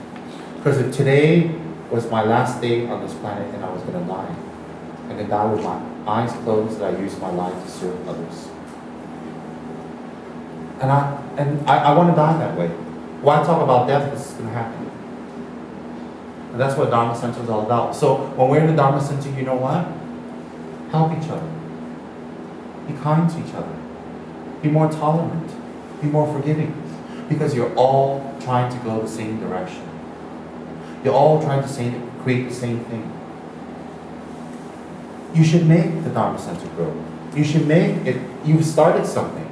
You've done something. You put this much energy, and the energy is not wasted. It's there. It's potent. It can grow further. You should think I'm too old to do this. Well, what are you too young to do? What are you too old not to do? All day sit home, drink a little bit of Milo, have some white bread, and then read the newspapers? How's the newspapers going to help you? So you know who got killed, what Ko Cha Kong said, and who cares at the moment? What are you too old not to do? So you shouldn't say that you're too old to do things. Then, I'm too young. What are you too young to do? Well, nobody said you can't have a relationship, or you can't go out, or you can't, meet your friends, or go to the hawker place, and nobody said you can't do that. But when you contribute to a Dharma Center, it's very powerful. And you should remain as just a Dharma Center. You should reach out with community work. How do we do it? There's so little of us. Whatever you started in your life, it was just you, yourself, and nobody else. It works out after a while. It works out, and if it doesn't work out, we find another way, and another way, and another way. It works out after a while, if you put your effort into it. I didn't put my full effort into Kachara, but whatever I put, it fruitioned. And it'll fruition further if I put my effort into it. Same for here. So when I told JD to start this place, he did. He followed my request, he started it, and we're here, and we're doing it. And I think that he's been teaching, and talking, and counseling, and I don't think it's very easy for him because he knows Dharma. He doesn't know all the Dharma, but he knows more than an average person. He does like Dharma a lot, but it's kind of hard to look at a 28-year-old kitty wearing strange tight clothes. You can see the shirt he wore yesterday. Never mind. Who's sweet, seductive, talks nice. You look at this kid, you say, how come he can do all this Dharma? How can he just start the place and get it going, you know? And then rope in friends to do it. Well, I want to say congratulations to him today. That he has put in a lot of effort together with his friends, his sponsors. And he's even able to rope in a Dharma teacher from another sect. Another temple who's definitely here to spy on us. He's able to make wonderful, respectful friendship with monks. He's very respectful, Reverend Yowei, very respectful. And that's wonderful. And if we put in some more energy to match what's been put in, it will definitely grow. Those of you who can clean, please clean. Those of you who can speak and share, please do. Those of you who can do some work for the community on behalf of MBF, in the name of MBF, do it. Those of you who can sponsor, be consistent. Whatever you can do, you should do. Wherever we go, we should think, how can I contribute? How can I give? Not what can I get? What is it for me? If you think what is in it for me, if you think like that, that's not spiritual. We're not doing business here. The place has been set up by a 28-year-old kid and his friends. It's artistic, it's done with limited budgets. You know, it looks like IKEA, but it's beautiful. Yes, it looks like IKEA, but IKEA is beautiful, I like it. I mean, I wouldn't be able to live here because there's not one window, but anyways, I'm gonna have to put forests on. But look, we have chairs, we have place, you know, the fan works. There's even an aircon. The lighting is beautiful, the altar is fabulous. And every single thing that you see here, you see a lot of love, passion, details, care. That's what I see. So we need to say to ourselves, we did a good job here. We did a really good job. But we need to also tell ourselves, this ain't where we're going to stop. And with Reverend Yowei here, it's a wonderful, wonderful, wonderful, wonderful message we send to Singapore. And all of us from different sects of Buddhism should get along and respect each other and share. And then if we can bring this message to interfaith, that would be even better. It doesn't matter what other people think and do. We need to know what is right. And we follow it fearlessly. Because when we follow it fearlessly, when the result comes, many people benefit. And that's what life is all about, is what we can do to benefit others and live together harmoniously. That's what life, what's the meaning of life? To be harmonious, to be happy, to make other people happy, to be happy by making others happy. Do others make other people unhappy? They do. But they don't know enough to do otherwise. Forgive them. So when we have a Dharma center, we should think how to make it grow. Don't be petty. Don't look at people's faults. Work with each other. When we're petty and we look at each other's faults, you know what happens? Then everybody's imperfect. Everybody's got faults. Everybody's not qualified to do anything. See what the person can do and do it. See what you can do. I think it's very, very important. So I guess my message today is, I'm very happy to come and visit and to see all the love, the care, the passion, the art, the modernity of it. It's wonderful. Slightly gaudy, but it's nice. Slightly gaudy. JJ is quite gaudy. No, I'm just kidding. Slightly colorful. JJ is more Tibetan than I am. Yeah, very not colors on. That's nice. Because it's from love. I have taught in Singapore before many, many times. I've been to many, many Dharma centers and many places, Mahayana places. Many, many. I don't accept invitations to places easily. The reason is because in the past, if you speak too well, they feel threatened. That's the truth. When you don't speak well, they have something to say. The world's like that. So I decided to create my own place and say what I want. Everybody has to like it. It's a dictatorship. See, it's very simple, Kichara. It's democratic until I want to change it. So it's got to be my way and no other way. I love it. It's my way or the highway. Most of the time. Oh, all the Kicharians here are like, you don't know the truth behind that one. You don't know how we are beaten and tortured. We were let out of the room tonight just for a few hours. One wrong move, back in the hole. Ask Andrew, back. He's been in solitary confinement for a whole week now. Stuck in that dingy little pay-by-the-hour hotel. Poor thing. He wiggled himself all over the place looking for food. Scraps. No, I'm very, very happy to see all this. I'm very happy to see all of you. Now, let's make sure that we can keep our relationship going. There are people out there who love me. If you Google me, according to Sinkiao, he always looks for statistics. If you Google me, I come out number 2 in the world immediately. Number 2 in what? I don't know what that means. But he says, you know what? You're number 2 in the world. What does that mean? Number 2 what? He says, when we Google, you come out immediately on the top, number 2, top 10. And I said, what do I get? He says, number 2. I'm like, okay.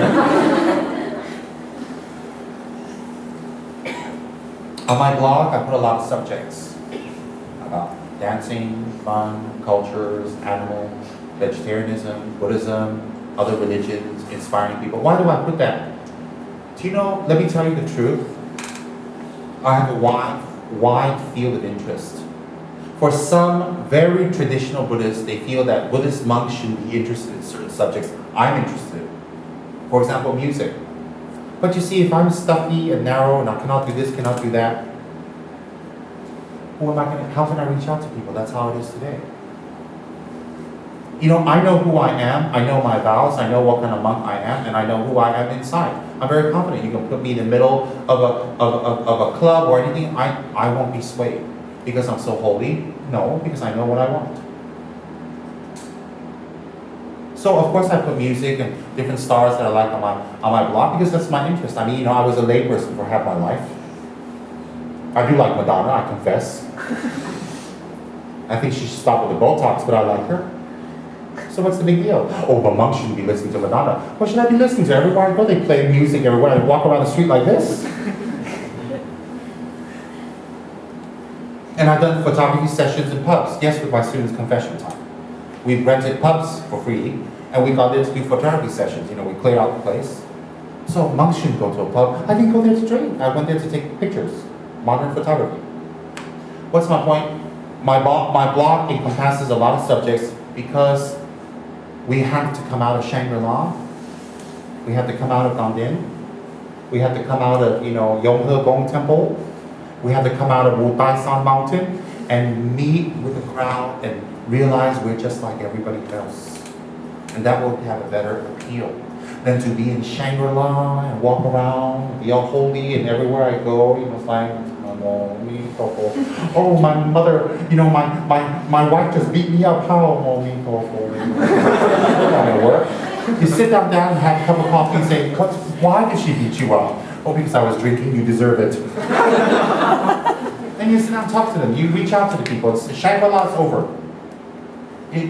This is my branded dharma, and you know what? I got a lot of slack for it. Most of the traditional Buddhists, monks can't talk like that. They can't act like this. They can't think like that. Well, you know what? There's a lot of people who like it. That's why I'm the biggest center in Malaysia. Sorry. I know that was a little uncalled for. I take it back.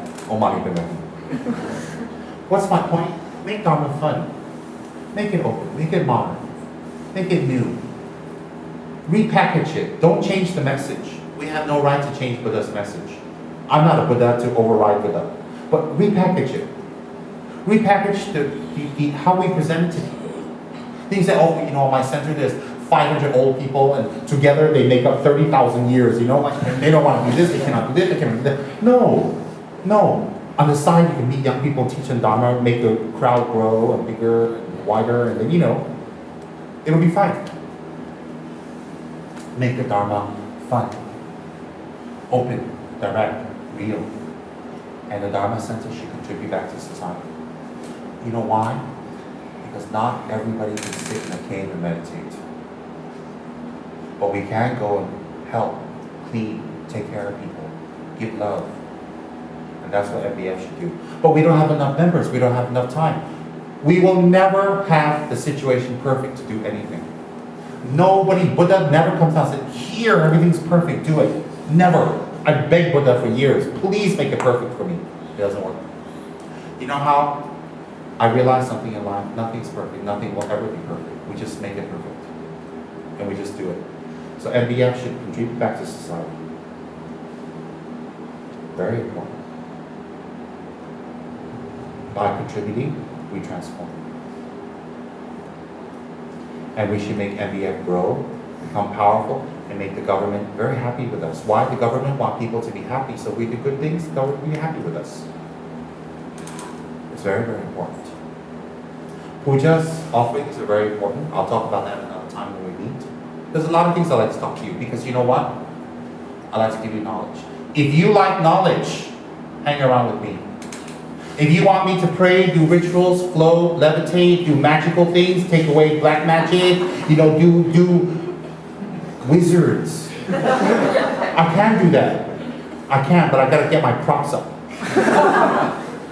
If you want the magical, mystical Dharma, chant and everything's okay, I can help you a little, but I'm more towards knowledge. Give you knowledge. Share, ask questions, interact. Do you think that's the American in me? No, it's not the American in me. It's me because I always ask my teachers, why, how? Not to find fault, but to learn. In that spirit, does anyone have any questions before I end?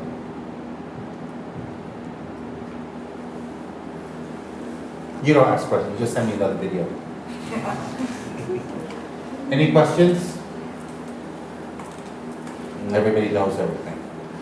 How about if I ask questions back? Okay, trick question. How old is Ganden Monastery? Anybody know?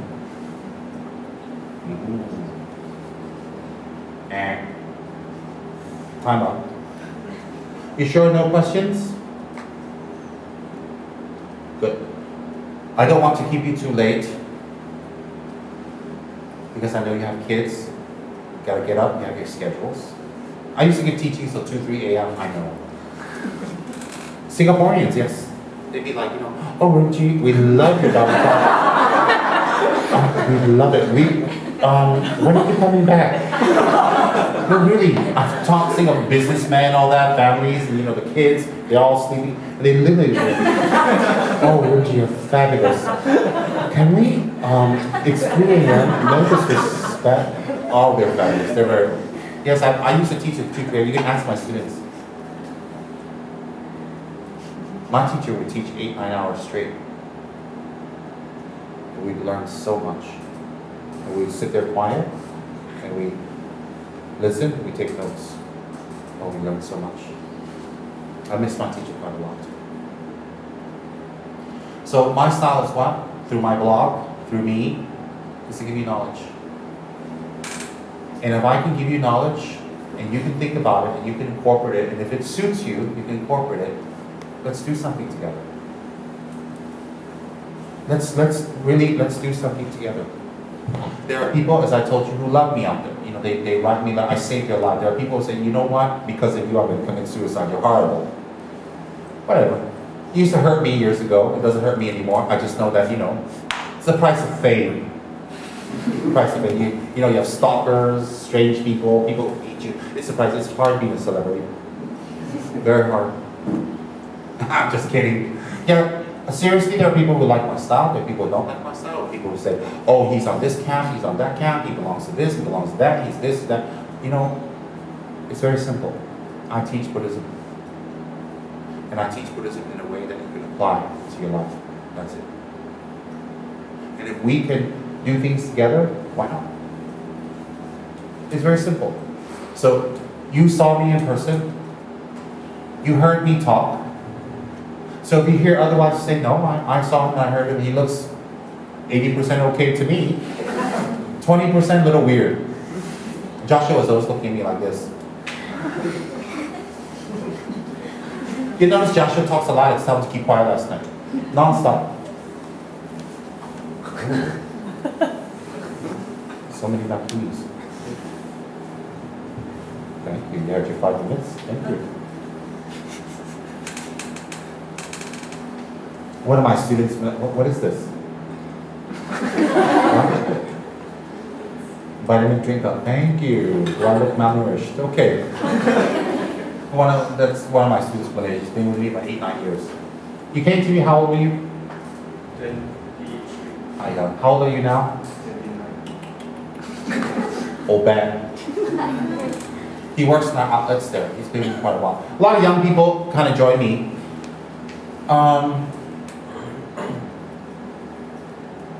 Because I'm different. I look the part, but when I talk, they go, the voice and the look doesn't match. I don't care. Just be ourselves. Okay, so are we sure we don't have any questions?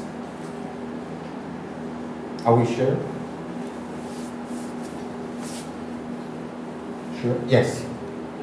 Being ourselves means sometimes to deal with the anger, frustrations, how in our layperson form, we actually mitigate within us, or is there anything that we can do during those times when we feel really frustrated that things aren't going our way, other than pay more money for every home, Is that what they teach you here? When you're angry, pray Om Mani Padme Hum. Is that what they teach you here? No. This is my first visit to the center. Oh, is it? Oh, welcome. It's my first visit too. We gotta stop meeting like this. Yes, and then? Yeah, so, as you're trying to calm yourself down. Okay, let me tell you the truth. I know what you're saying, nice lady. Let me tell you the truth. There's nothing you can do at this stage in your life.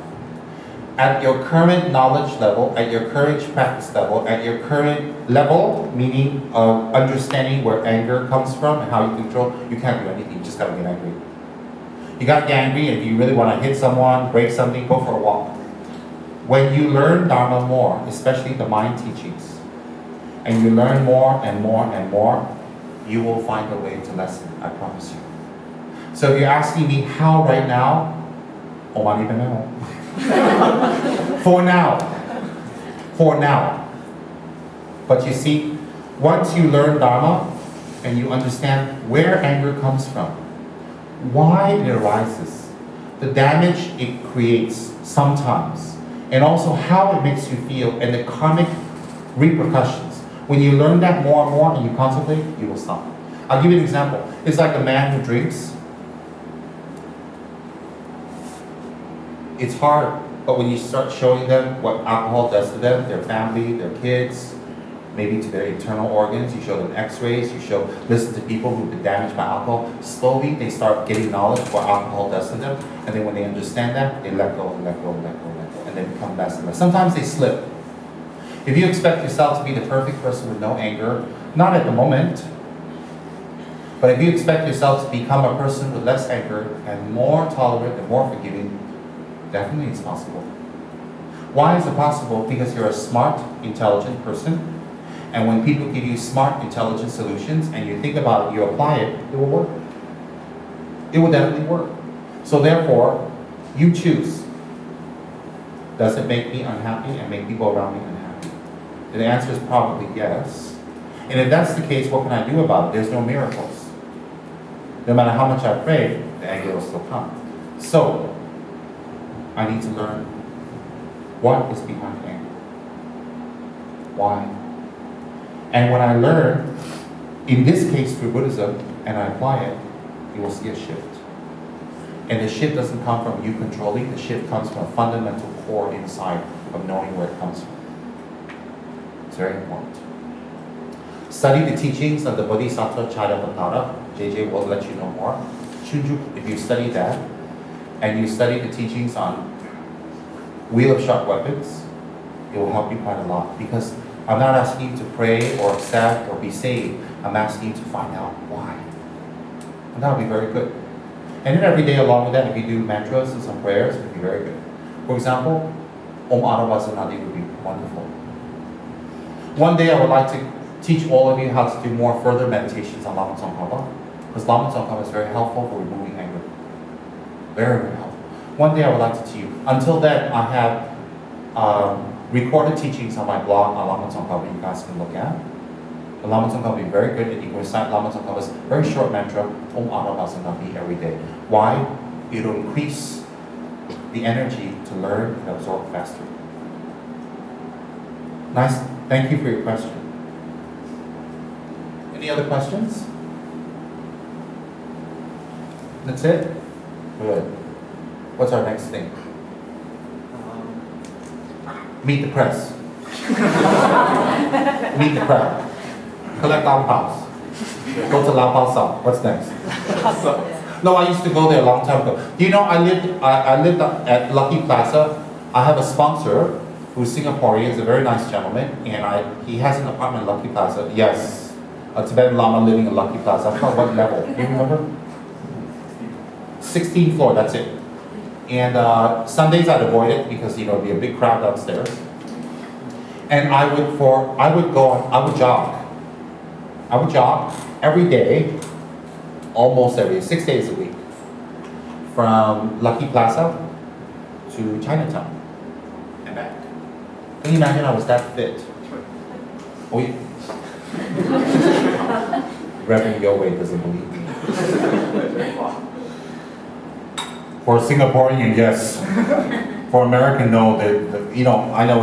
Oh yes. Fort Canning, I jog through. Malaysian Airlines, they have an office behind by the Zion Temple, or whatever it is. Okay, I go past that, Fort Canning. Then I go past Clark Key, is it? Clark Key or whatever. Go past that, and then I go to the Ministry of MOM on Havelock Road. I jog out there. Then I get to Southbridge Road, and I jog up to Northbridge Road, and I come to the Indian Temple there, and then I turn around. Sometimes I do it twice. I go up, down, up again. These days, I can still do it, but in a taxi. Really, I can. And because I took a 5-year hiatus from teaching, and I wasn't teaching, I wasn't having a center, nothing, just a 5-year hiatus. It was advice by my teacher to take a break for 5 years. So I didn't have anything to do. I kept myself fit, eat very little. There are pictures of me online where I look like 600 kgs lighter. Right now, I'm about 2,000 kgs, but it's okay. I want to look like Pavoka. But seriously speaking, yes, I used to jog up and down like that. So I can't claim to know Singapore very well, but I've stayed here before and understand the culture here a little bit.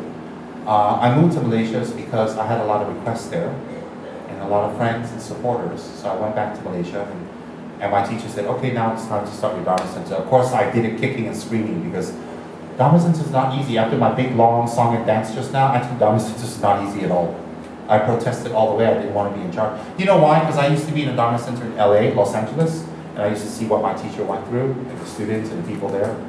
And I always think to myself, I will never have a Dharma Center. I will be a monk, but I will never have a Dharma Center. And guess what?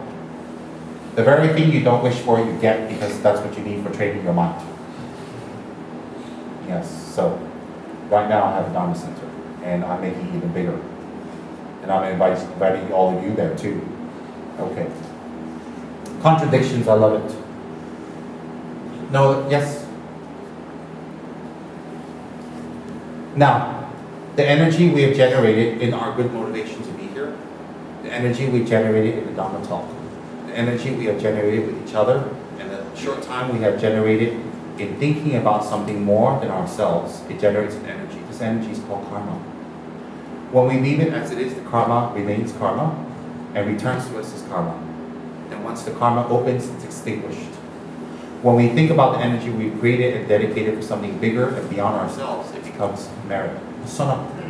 When we dedicate it towards merit, that merit never becomes extinguished till we become a fully enlightened being. Okay? So right now we're going to do a little dedication, and the dedication will be all the effort that everyone put into this beautiful place. All the months and months of planning and painting and late nights and working and all that. Dedicate to this beautiful place for the past and for the future. We also dedicate to the volunteers, the members, the committee members, and also the sponsors, who are very, very kind. We also dedicated that MBF can reach out to many, many people in the future to do community work, to give ourselves. You say, well, why can't I do it directly? You can, but if you have an organization, do it together. It's just easier, sometimes. All right? Then we'll dedicate it also to Reverend Yowei's long life, because he's a Sangha, and his beautiful Dharma Center, that it will grow, become very successful, because JJ told me that he is holding his Dharma Center together and operating it in memory of his teacher. That he loves his teacher, respects his teacher very much, and he's doing it because of that. So in that way, we're quite similar. We're both doing what we're doing because of our teachers. Because if we weren't, you and I would be in Sentosa, watching the Merlion. No more Merlion fountain shows, thank you. One is enough. But seriously, yes. So I wish very much for Reverend Yowei Center to be even more successful. Grow. Lots of young people. Lots of fun people. Lots of interesting people. Yes. I want that very much. And I wish all of you very long lives. Very, very good health. That is so important. And I wish all of you so much to continue your spiritual journey, and don't look at your age as a limit. Do you know why? When we look at Buddhism and reincarnation, the mind continues. When the mind continues, there is no old or young. It's the mind continuing. So if we say we're too old, then when we die, we take a new body, then we become too young to do it. Then we become too busy. Then again, we become too old, and it never ends. Please go on my blog. I have a reincarnation section. You can see beautiful, wonderful videos that I've taken from the YouTube and put up there about reincarnation cases that are not Tibetan or even Buddhist. People in America whose kids experience reincarnation openly and clearly. Very, very clearly. Okay, please go on my blog and see all the reincarnation videos slowly. It will be very beneficial to you. Do you know how to make your Dharma practice grow and to give meaning to your lives and to give meaning to what you're doing here? How to make Dharma grow, to give meaning to what you're doing here, and to meaning to being here is to learn more Dharma. When you learn more, you have more knowledge, you have more to play with, you have more to work with. When you know very little, then your thinking will be limited. Your options will be limited. To learn more Dharma means you have more options. That can only benefit you. Having more options and more benefits. Remember, my brand of Buddhism is respect all religions, no matter what they say. Hold your faith firm. Always traverse your spiritual journey strongly. Very important. Number 3, follow the law.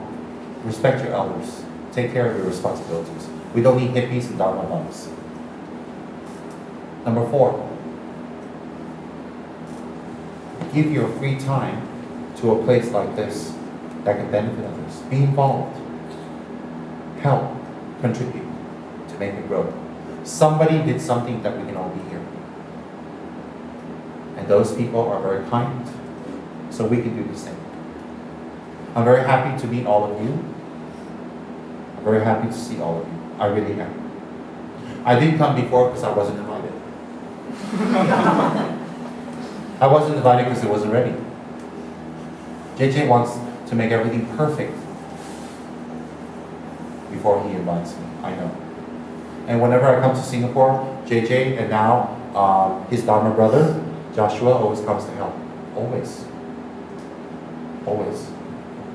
So therefore, I request all of you to give your support to JJ, who I am hoping and praying that one day he'll become a pastor, a Buddhist pastor. I would like to ordain him as a pastor.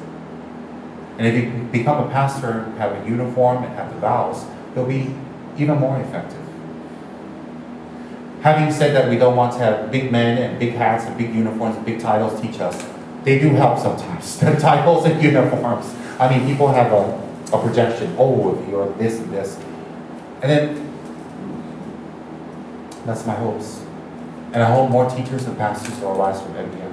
So I dedicate today's teachings and also all the effort here towards the growth, your long life, your health, my deep appreciation. And also, I fervently request all of you to continue your spiritual journey. You are worth it, and your mind is worth it. Continue your spiritual journey at whatever pace. Continue. Life doesn't stand still, so don't waste time. Okay, that'll be very good. Go on my blog. I have a lot of updates, a lot of what's going on. Check it out, read it. Participate on the chat. You can ask questions. I have a lot of qualified people who answer questions on my blog chat. I have a lot of students who could teach, quite a lot. And I'm very proud of that because they really want to learn. It doesn't make me a great teacher, it just shows you how enthusiastic they are. Okay, that's good. That's all.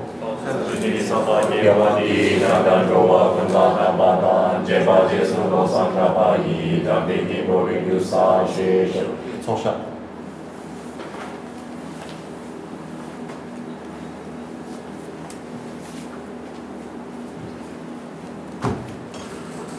Taso jine sabi gyawandi chana tuwa nanda banda jaya jesum lozan jabayi dambi boni sa she janju sinjo rinpoche manche bana chigi chigi cheba nyeba meba yang koni koni bewa koni thoma rinpoche manche bana chigi chigi cheba nyeba meba yang koni koni bewa sho gyawandi yududa lama sanje jugu ne doa jige malu ba di sawa koba Chiji jabo tsukaba, chiji naba bewala, niji chaba shemanda, chiji malu sawash. Tata chisi jusunda, chewe suni la nene, jewa lo santa bayi, tenpa yuri ba juji. Nimo dele sindele, nime kunya dele shi, disekta tu dele pe, kutu suni chini lo, nimo tuso, kutu chini la chi. Nimo dele, nime kunya dele shi, disekta tu dele pe,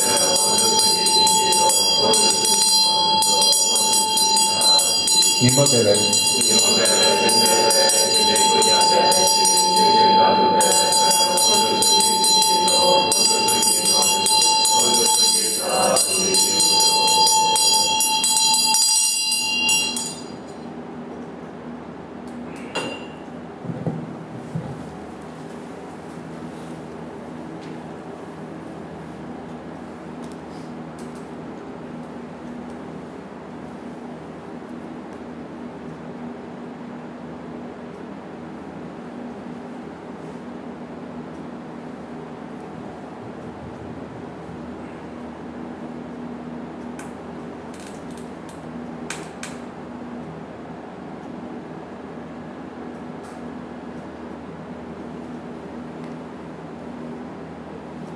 Wow.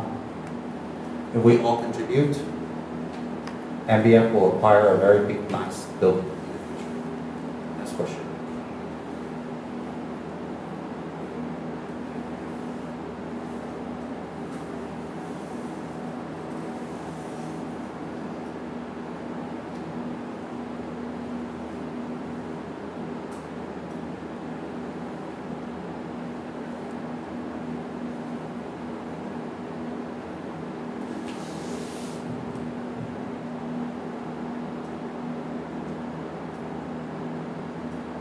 Very good.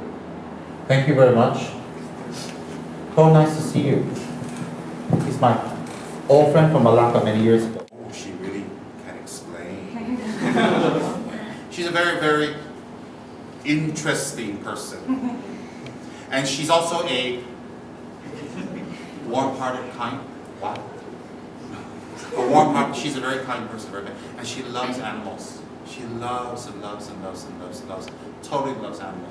People who love animals, you know, on the good side, they're very kind. On the flip side, they're a little off. But anyways, no, I'm just kidding. So she'll be coming here in the future when JJ's ready and all of you are ready to give little sharing sessions because she's been with me for many, many years. Okay? It's Pastor Susan Lim. She's originally from Penang. Now she's in KL, and her goal is to get to Kichara. What's so funny? Your teeth are beautiful. Smile. Good. Thank you. Thank you. Thank you.